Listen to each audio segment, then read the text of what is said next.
Hello and happy Easter! Today I thought I'd show you a little bit of how I'm creating Till We Meet Again, a backing track which we're going to be using in our performance. It's by American composer Richard A. Whiting and was written in 1918. We're doing it as a waltz in the performance, and it's quite a slow beat, which is very good for a waltz, but it is actually slightly faster in the tempo than you would have a normal waltz, which is usually about 90 beats per minute, but this one is 100 beats per minute. However, the tune is mostly composed of crotchets and minims, which makes it feel a lot slower. It's written in A flat major and is in a 3/4 time signature, which is why it can be waltzed. To create this, I am using Sibelius, a program where you can input music into a stave in more or less any instrument, and definitely in any key signature, time signature, whatever you want really. It's very easy to use once you know how to input the notes.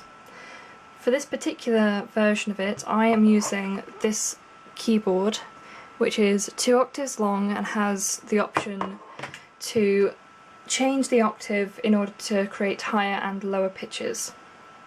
When I'm starting to input it, I usually prefer to input the right hand first, so that if I play it back, I can usually hear the main melody line. Although the piano part doesn't always contain the exact notes that's contained within the melody, it often goes very well alongside it. So in this instance,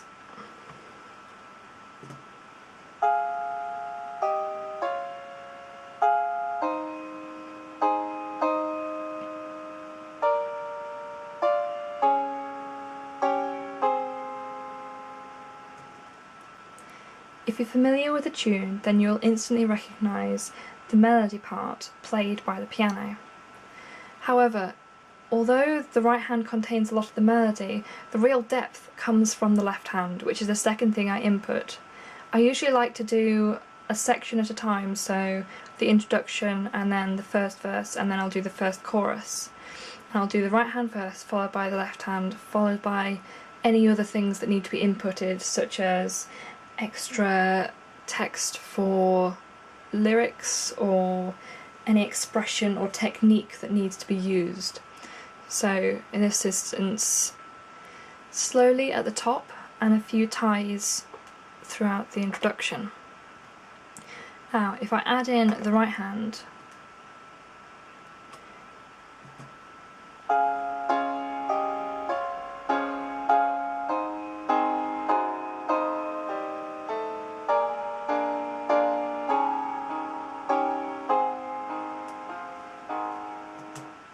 you can hear that it has a lot more depth to the sound quality, and the way in which the left hand is structured with this sort of pa pa is really key to doing the waltz, so you can hear the first beat of each bar.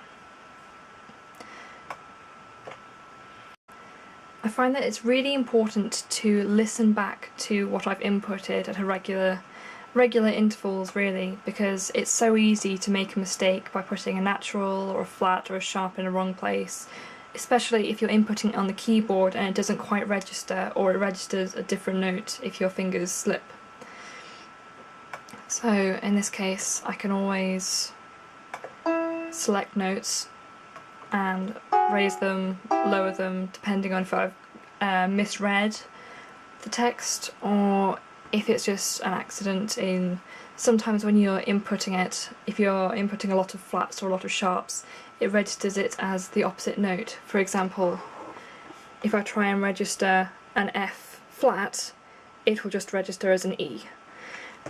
But trying to stay true to the original manuscript, I want it to look the same, and it also makes more sense within the key signature that it's in order to look right with the chords. For example, with these 2 bars here, it's actually 1 bar split into 2, so usually you'd have 3 beats in a bar, as this one does, as demonstrated by the dotted minim. This one only has a minim in it, and this one has a dotted quaver and a semiquaver. and as it's split up, it means that you can see the tune coming through as a pickup beat. So if I just play this bit,